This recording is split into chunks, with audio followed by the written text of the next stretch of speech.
Attention, all business owners.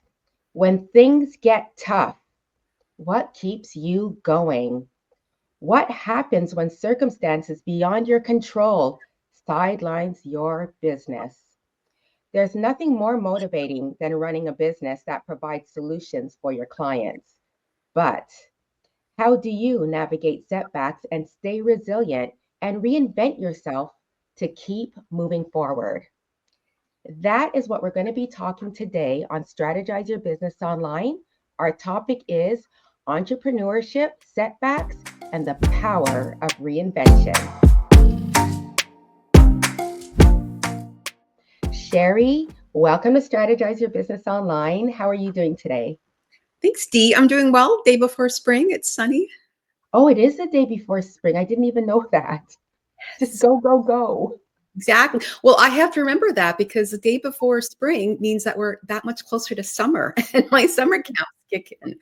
Nice, nice. Well, I'm so happy to have you here on this episode of Strategize Your Business Online. And I would just like to say hello to everybody who is watching. Now, we usually stream live only on LinkedIn, but today, Sheri, hey, I'm a parent. And I know that there are quite a few parents who are also on Facebook. So today we're streaming live on Facebook as well, because we all need to get our kids nicely motivated over the summer. So thanks everybody for watching. This is very interactive. And if you can let us know in the comments your name and the name of your business, as well as where it is we can find you online, that would be awesome. And we'll circle back later. So again, Sheri, thanks for being here. If you can start by sharing about Codezilla Kids and who is it that you serve? Oh, great. Thanks. So Codezilla Kids, I really do have my mug. I love that. We teach coding to kids from ages 5 to 14. We have 4 camps across Toronto. And we started actually as an after-school program back in 2017. We pivoted post-COVID to summer camps. There have been some highs and lows along the way, but essentially we are all about empowering children. Nice. So it's across, you have 4 camps across the GTA. So are those camps in person, or is it that these are online camps that serve specific areas? Yeah, good question. They are in person. We did have short-lived online for 2020, and we tried to get in 2021. You might remember why. You probably lived through it too. If you're a parent, like I know you are, what do we call it? Mommy school? Zoom school? We did online for 2021, but there was a big drop in demand. So we are in person, and like mom myself, I want my kids out there in person, not, I know I deal with screens, but I want constructive, supervised, creative screen time, not just mindless absorption. So in person only, Dee. Nice. If you don't mind, can you share a little bit of what happens in a day of a child who is at a Codezilla camp? Oh, I guess it kind of depends a little bit on their age. If they're younger, they're in our STEM camp, which is often more hands-on, often screen-free. The older kids are in our coding camp, so they are probably using a device. That being said, we do have some consistencies. I say there are 4 things: safe, active, educational, fun. A lot of healthy outside play, but also it's socializing and interaction. We are inspired by Montessori. Disclosure, my kids did not go to Montessori, but I've only heard great things about it. But they will actually bring older and younger kids together. So we're quite unique compared to other camps. We have 2 small camps, like maximum 12 kids in one large room. And they do socialize beginning of the day, first thing afternoon, and all the breaks and lunchtime. So it's a nice camaraderie, it's a nice interaction. But beyond that, we simulate a school environment, right? Morning start, learning, recess. We just happen to use technology as our tool. So I do promise educational fun. And the highlight, because I know this is a day, but Fridays are the Friday showcase. And I'm really, really proud of this. We implemented this last year. It worked well. We're going to refer finessing it for 2025. At the end of the week, the parents are invited to watch their child present their work. So we're focusing on teamwork and communication skills. I teach at, as you mentioned, at U of T Mississauga during the non-summer camp semester.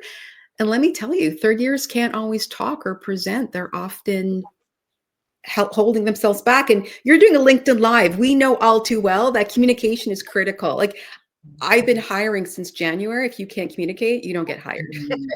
It's a very simple equation. So we reinforce that on Friday. The kids are so enthralled to share what they've done, whether it's out of cardboard or whether it's on the screen. We're taking the screens and the projectors to our advantage. The kids are the center of the stage every Friday. I love to hear that. And I mean, so my daughter used to go to summer camp, and I'll be honest, Sheri, we took a break last year because we didn't, won't call names of the summer camp, but we didn't love where she went. Okay. And so I love the fact that the kids get to go outside. So at least, they're doing they're learning and they're going outside and they're being very interactive as well. And Mhm. also as a parent, we get like an inside view as to what is happening, not to spy, but just to actually see what it is the kids are learning. That's pretty cool. Well, I think it's your comment of spying is interesting. I deal with all the calls, like the 1-800 Mhm. number goes to my cell phone. And I have had parents say, like, I basically paid for my kid to be babysat while they played a video game. And I'm like, we're not that camp. Mhm. So, spying is, you can rephrase spying, but I think parents should know what they're investing in, because I also hear I see on social media parents complain about the price of camp, and I'm a parent too. I get it. I have been there like you. So I think you should have the assurance of value for money, and that's why we say if you're not satisfied, we give you a full refund for the remaining days. Like, I don't think any camp does that, and I have a Codezilla guarantee. If your kid's not liking it or you're not happy, all good. We refund you, because we've also had some parents who their child is maybe autistic or on the spectrum. I've actually had moms cry because they don't know if we're a good match. And I say, we have it in the past for other kids, but if it's not, don't worry about it. We give you your money back. And just hearing that, they've already are happy about how we operate smaller, mom run, individual, handpicked staff. But when they hear that you're not committed to the money, and I'm sorry, Mhm. that's a pitch for my company, but I just think you need to have heart and soul in what you do. I'm not a big franchise. I'm not a tech bro getting rich at the expense of parents. We do this because we love kids. So, yeah, it has to work for all of us. Yeah, and I don't consider it a pitch. I think as business owners, like that's a great thing to hear that, having that heart in the business and standing behind your brand. So thank you for sharing this. So I would love to know, like, what made you want to start Codezilla Kids? So the short answer, because as you can tell, girlfriend can chat. The short answer is my two daughters. My two daughters, whose photo I've hidden because I don't like being shown on social media. Um, no offense to LinkedIn, but Dee, I've always been one of those geeky kids who was always trying to self-improve. And when you become a parent, now your heart is outside, your body, and it's on two legs. And I had to channel that into them. And I just kept on reading Jobs of the Future, Careers of the Future, just everything of the future. And it's tech, and it's only gotten stronger and heavier since then. Yes, there are other industries and fields, but it usually is STEM related, right? Science, tech, engineering, math. So this is my short answer, believe it or not, but it really was inspired by my daughters because I didn't see their school doing it, and they went to a very good school. I even talked to the principal about it. So, I kind of felt like if they're not doing it, I will. And the longer answer is I come from a family of teachers on my mom's side. My maternal grandfather was a prairie school teacher, like that one room classroom, like a la Anne of Green Gables. And my dad's side are Caribbean entrepreneurs and growing cocoa and, cocoa pods on the hills So, those two combined, along with my background in digital technology and being a mom, presto, here we are. Here, Yeah. years later. Yeah, I always get when I hear on the news when they talk about like what are the jobs of the future going to be. So I try not to listen to the news too much with so much going on. But Yeah. I'm always like listening first thing in the morning as I'm getting ready for work. And I think a couple of weeks ago it talked about AI. And so as soon as they talk about what the job of the future is and the mascara is going on, I'm like, and then I go down to breakfast and then I'm saying to my husband and my daughter, okay, folks, this is going to be the job of the future and we need to keep this in mind. So it's Yeah. good to So, know. Dee, I actually get a weekly Google alert about jobs of the future. It's as much for my two daughters. My eldest now is about to enter university in the fall. So they're no longer little kids because 8 years have gone by since I started.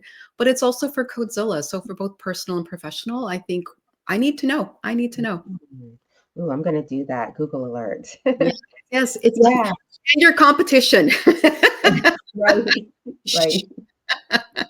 Well, so I talked about the fact that I take the news in a little bit and I take it in a little bit less because I think I can still keep informed. Not to mention, a side note, my mom really watches the news. She knows that I don't want to like keep attached to it, or there's so many channels that it's just running over and over again.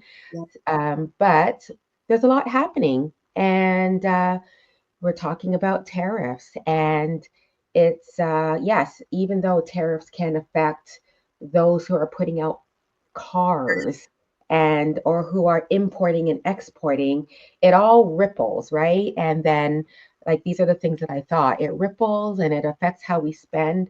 And I mean, I was going through all of these thoughts and I'd love to know, Sheri, like what are the thoughts that are going through your head as an entrepreneur?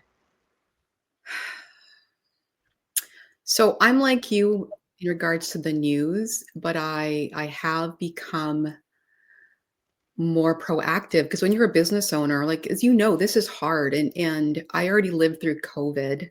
Yeah. And I only recently admitted on LinkedIn that I was going to sell the company because after 2.5 years, like no income, schools were still not letting us in when they finally reopened. And I've been there, done that. Like, if I'm going to go back to this, I need to have a sense. And there's no crystal ball, so I have to rely on the news. I've also learned, for various reasons, that sometimes history is a better indicator of where the future is going because history may not repeat itself, but it rhymes. So, knowing that history rhymes, I have to say to myself, okay, what's going on here? And so, Mhm. yeah, I'm not going to lie. I felt so despondent. I have we barely survived COVID. And what people don't understand is life resumed. You got rid of face masks. But if you're a business like mine that's people based, I mean, I had the debt to prove it. We really had to start all over again in 2022, the fall of 2022. So really, it was like being a brand new startup with an existing website and logo. So with the tariffs, now that I'm finally out of debt and we're finally having a good year, and my husband said to me, "Oh, he's always more." I am a positive person, but he's way more positive than me. And he's like, "Oh, don't worry. Most people now don't work in automotive, like you said, And I'm like, actually, I've worked in automotive twice, one for market research and one for advertising. And I'm just one person. so, and that might have been, 15, 20 years ago, but what are the odds? so it does have a halo effect. I already am buying my Lego kits that are already overinflated in advance, but I don't want to overcommit because it's thousands of dollars. Supplies, if parents don't have jobs, they don't need summer camp. Like there is a halo effect. We don't always see it because we're not on the manufacturing line, but it does, we are interconnected. So I've been aware for a while about the economy and where things are going, but I just realized nothing at these days, just like COVID, just like tariffs, nothing is shocking anymore, is it? Really? Yeah, yeah, exactly. So, the pandemic has affected everyone in different ways. so for me, I remember March 2020, and I lost 8 clients. I was down to like one or two, Mm. and yeah, that's how it affected me. And it was about resiliency. And I thought to myself, like, I see a lot of my other entrepreneur friends, they've become frozen. And I kind of felt that inside as well. But the thing that I said to myself is stay active on social media. And then when everybody comes back, they'll look at the feeds of the people who have been more consistent. So that Mm. was my mindset. Just keep going. If you can share with us, because I talked about how everybody experiences it differently, and you talked about closures, what were like a couple of things, what were two things that you went through and that you had to overcome it? During the pandemic closure. And yeah, because the pandemic's really affected you with I guess your curriculum and the fact that you couldn't do things in person. Yeah, so I'll say both. Um, I'm gonna squeeze in three things quickly because Sure. two are how I responded, and two are like pivoting, and one is or like responding in the moment in time, physical and mental, and one is, you know what? It was a silver lining. Like things actually worked out better. So the first two was, yeah, we had to pivot. D. We had to literally go from within a week. We pivoted from in person to online. The power of Zoom, and it was a hot mess the first week, and by the end of it, the kids knew Zoom better than some of my staff. So it's possible. And I'm like you, D. Like you, I just known since I was a younger kid for various reasons, childhood, wacky family, just various situations beyond my control. I'm very resilient. But yeah, I mean, don't get me wrong. Everyone was tested in the COVID years. I'll also say mentally, those were tough years, and they were mentally for not just COVID. They were political moments, right? There were the whole Black Lives Movement. That was actually a very, very low point because it kind of resurfaced childhood memories that I kind of like you. I ignore the news, right? I'm focusing on building my empire, and then it was like, what's it all for, right? The people who were dying from COVID looked like me or my family. And they just reinforced things that I can't control the world. I can control my part of the world. And it's probably why I really dug deeper and deeper into my mission for Codezilla, where I said my mission is to empower children. It's actually to empower youth because Mm. hiring my young staff, hiring the 15 to 18 young people is as important to me as giving educational fun to 500 plus young kids. That's been equally important, and it's been a privilege to continue it when summer camp ends at university. And the last part, if I'm really honest, COVID was a blessing in disguise because the way I operated before wasn't sustainable as a one woman show. And it worked when my daughters were younger because I had flexibility and I kind of had this part time side hustle after school program. I did make good money, but it wasn't sustainable. It wasn't scalable, right? It was me, myself, and I, and a medley of imagine trying to, it's one thing to have a summer camp with 15 young people for 2 months where you've got fixed locations and it's finite. When you have different schools every day of the week for 8, 10 weeks, it's it's a hot mess. So COVID did me a favor in the long run because now I just run summer camps with a couple of months of school programs leading up to summer camp.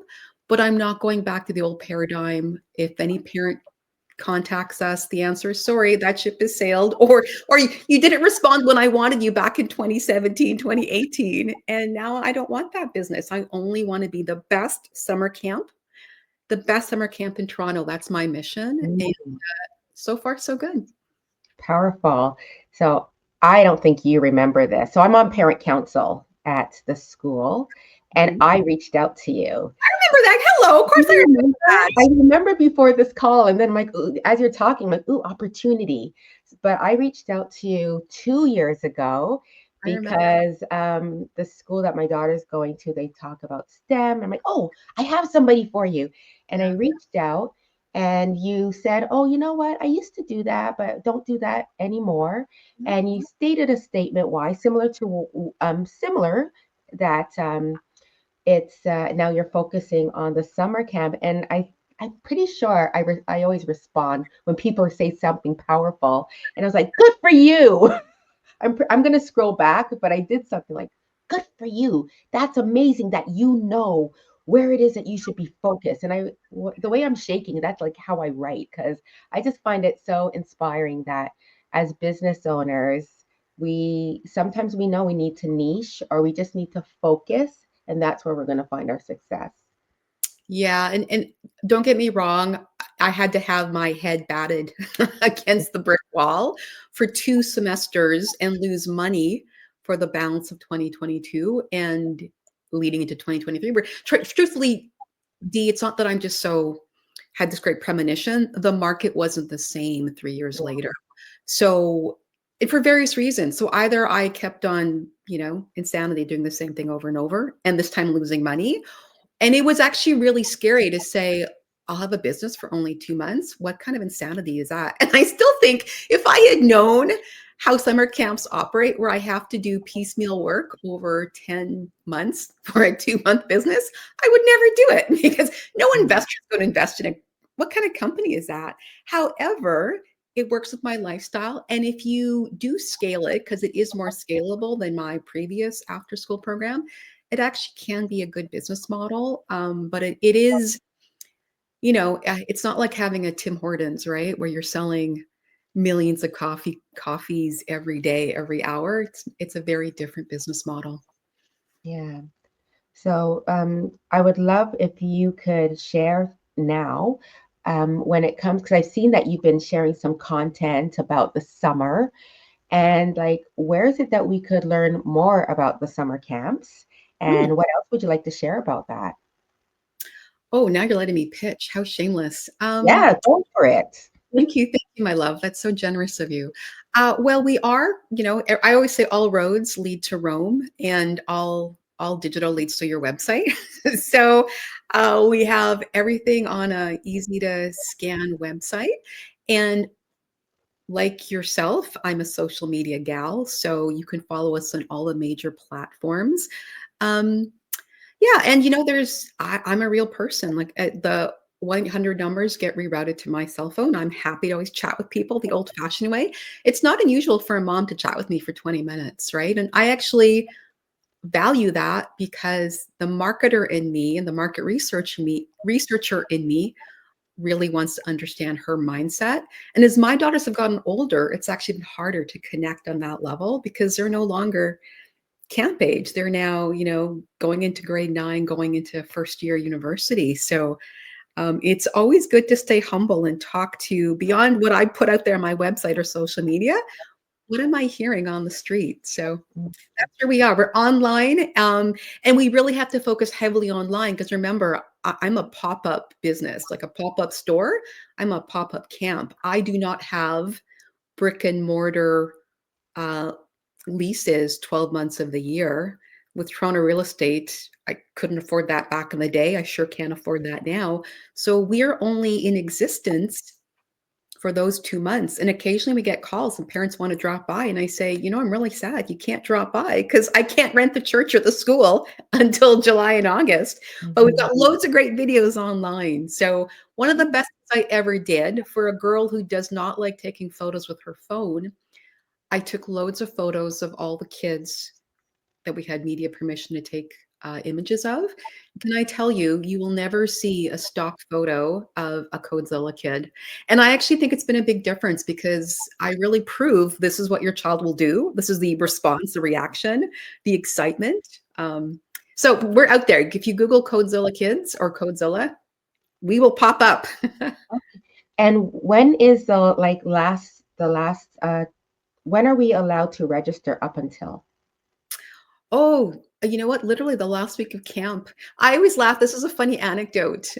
So parents are always surprised that school ends. And there's like this flurry. Like it's funny. There's a U shape, right? There's the really active moms. Some moms email me in November or October the year before. And I'm like, I'm still in recovery mode. Why are you calling? So don't blame me if I'm selling in January because people are already asking me when. But the point to say is a third of the sales are coming in Q1, and then it gets kind of quiet. And then May and June, especially June. But I always love, we have parents who will literally call us on like Monday or Tuesday of the first week of July and saying, "Can we come in now?" I had Mm. that for March break last week. "Can I come in now with my kid?" I'm like, "No, sorry, there's no March break camp."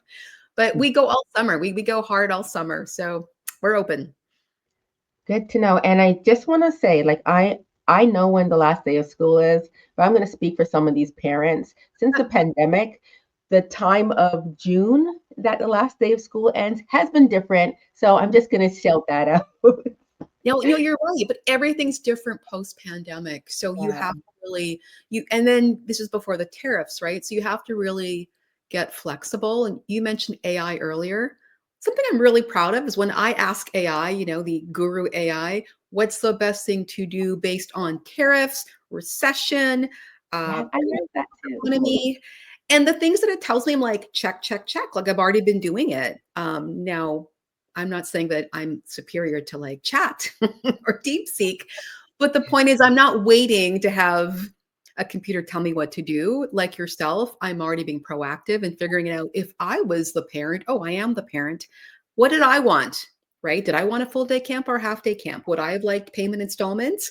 I see some big competitors only now who cost more than me, right? No names like yourself, but when a bike camp costs more than me and they don't have specially trained staff, Wi-Fi, computers, overpriced Lego kits, when they charge more than me and they don't have installment payment plans, oh, it's just one of those things where I made it as accommodating as possible because I think of my customer first and then how can I best serve them?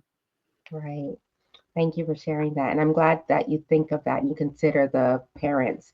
So you say that you're on various social media platforms. I would love to know what are your favorites or favorite when it comes to promoting your business? So I have personal favorites, but I realized I had to put a spin on this, Dee, because I have a different type of business that is very rarely covered by other like business gurus because they assume you're either like yourself, your B2B coaching, or like your B2C, right? Shopify. And potentially I have three customers, right? So there are Mm. moms. You mentioned Facebook. I have teachers, which would be Twitter often. And then I have the kids. And while I don't legally like market directly to the kids, we all know what they're on, right? They're on TikTok and I know, right? Not in front of me, but they're in TikTok and YouTube. So I've had to straddle multiple platforms since the beginning and you kind of learn over time. But my personal favorites, for me, myself, and I are right now LinkedIn, as well as like Instagram's my happy place, and they're both my two favorite for very different reasons. So when in doubt, go to Instagram or LinkedIn. You'll find me or you'll find Codezilla. Well, I love to ask this question because it either lets the audience know that, in spite of everything that they've heard, they don't have to be everywhere, Mhm. or it can be totally fine to like one platform. I really enjoyed hearing that you've considered like different audiences. And sometimes like the question is, where do I show up on social media? And the answer is wherever that audience is. That's Yeah, yeah, that's a great point, and I've seen it evolve. Where, for example, when I say schools are usually the parent council. So the parents like me, but the conduit is the school, like yourself 2 years ago, Dee, right? So the power of a parent council, or in marketing, there's the common phrase word of mouth. I've recoined it word of mom because moms have been the juggernaut, how we grew back in 2017 and onwards. So I never take those moms lightly. So social media wise, a lot more of those groups are now maybe on Instagram, whereas the teachers, the school boards are actually on Twitter. Um, but if I was to say what's my number one marketing strategy, it's actually not Google. It's not pay per click. It's not even meta ads. It's actually going straight to the schools and saying, ha, I did this yesterday, no lie. One of my 4 camps is hurting. And I thought, okay, I have to do this. Where's my customer 5 days a week, 10 months of the year? Oh, they're at schools. I used Google Maps to extend the radius of the schools in that camp location. So instead of being a 10-minute drive, it was a 15 or even like a 20-minute drive. But I know that free sells fast. So if I go, literally, I went to a dozen schools and every single one was like, sure, we want a donation for our fundraiser. So my number one sales strategy, truthfully, is not even in the textbooks. It's going to where the customer is, in this case, the child, the user, the consumer, where they are, and that's schools, and giving them a freebie or a discount in return for eyeballs. Good old-fashioned networking. So, folks, um, after my lives with my guests, I create shorts and stories, and I'm going to do one of that piece right there. Yeah. So Sheri, we are wrapping up, but I would love to know if you can share, like, how do the kids who attend Codezilla over the summer, how do they feel after attending sessions with you? Oh, you know what? Maybe I'll go to child, because to your point, I took this clip and I've used this on multiple testimonials and in some videos. A child, two kids, one child said, when the mother asked, because moms ask, right? Like, we know you can't hide it, right? Because the child will go home and tell the parent, oh, it was fun, boring, I did nothing. And the mom said, on a scale of 1 to 10, how was Codezilla camp? And the child said, 25 out of 10. Ooh. Right? I'll take that. And another child said, and this is back during the Zoom days, right? The COVID days, which it was really hard. We did a slime makers camp online. Don't ask. You can make slime over Zoom. You deserve a medal. Um, but that child said this was the best day of my life, which, Oh, I mean, I can't beg for that, right? No parent's going to talk like that. So I'll let the kids talk for themselves. It's wholesome, old-fashioned fun. We happen to use technology as a learning conduit, but we still do all the fun stuff. And I created the camp that I wanted for my two daughters. So if anyone has any doubts, I am a mom-run business inspired by my two daughters, and I handpick all the staff with 4 rounds of interviews. So I feel really confident we nail it, and we always work hard to get better. And if we don't, all good. We give you a refund. There's no loss for the parent, and I know their kid's going to have a great time. oh, thank you so much for sharing this. Like, I'm even beaming just as a parent right here. I enjoyed everything that you said. Well, so you let us know already where it is that we can find you. And so if you can share your website address again. And Sheri, if you can share, like after we get off of this call, maybe you might need a cup of coffee after or so. But Another if you, one. yeah, you could send it in the DMs, like the link to the landing page, and then I'm going to share it wherever we're streaming. But yeah, if you can share the website and if you can just highlight 2 more platforms, 2 platforms again for us, because it's always great to get it again, let us know. I'd be happy to. Thank you so much for these wonderful questions. You've had great guests on before, so I'm honored. Thank you, Dee. Yeah, thank you so much again for being here. So, thank you everyone for watching. And even though you might be watching the replay, everything I asked before still goes. So, share with us the name of your business and the website in the comments. And thank you for watching. And if you're following me on other platforms, you're going to see some of this a little bit later up in the stories. Sheri, have a wonderful afternoon. Bye, everybody.